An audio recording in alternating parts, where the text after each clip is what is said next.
Cities all across the country, Louisville is bracing for another night of protests following the decision not to charge the 3 officers involved in killing Breonna Taylor.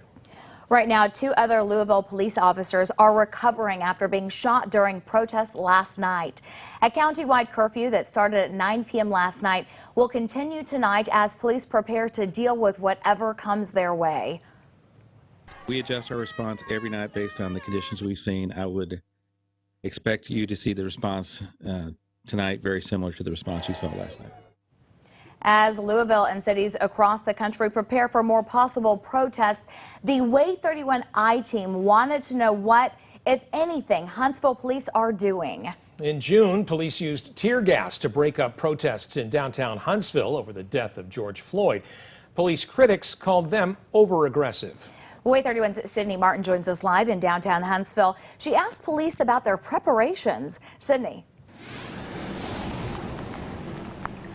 Dan, Naja, here at Huntsville City Hall, a protest was supposed to happen tonight, but it is now postponed because of the nonstop rain throughout the day. But Huntsville police told me they're always working to prepare for these types of events to keep everyone in the community safe.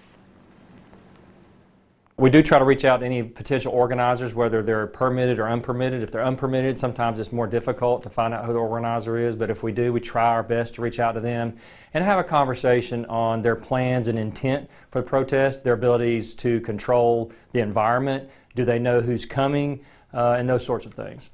Captain Michael Johnson told me the Huntsville Police Department tries to coordinate protest with any organization planning one, to make sure everyone understands the laws and rules to stay safe. Those include not being allowed to bring a weapon, blocking roadways or using sound amplification devices such as megaphones, and dispersing when given a lawful command to do so. In the case of the June protest, we had things where people were equipped intentionally to not be dispersed, and that's the wearing of gas masks, the umbrellas, the hard shield signs. Those are all signs or signals to us that they have a plan to not disperse for us.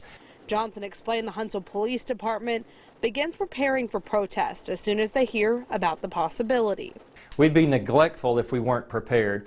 If we did have an episode where a protest that did assemble began to become unruly or actually violent or damaging property, we can't wait on these officers to leave their homes and be equipped. They already have to be equipped and be somewhere on site or close by. The department will bring in officers early and have others stay late. Johnson told me protests are welcomed, but they want everyone to follow the rules so no one gets hurt. We welcome protests, but we just want them to understand when you come to protest, be careful not to infringe on others' rights. Blocking the roadways, you're not allowing vehicle or traffic to freely maneuver around on the roadways, or you're using sound amplification devices bothering other businesses or residents and citizens that are on the streets and on the sidewalks.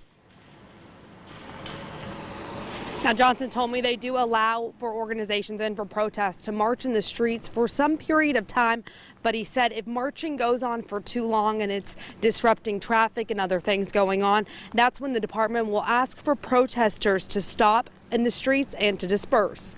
Live in Huntsville, Sydney Martin, WAAY 31 News. Thank you, Sydney. As we mentioned, tonight's protest was postponed.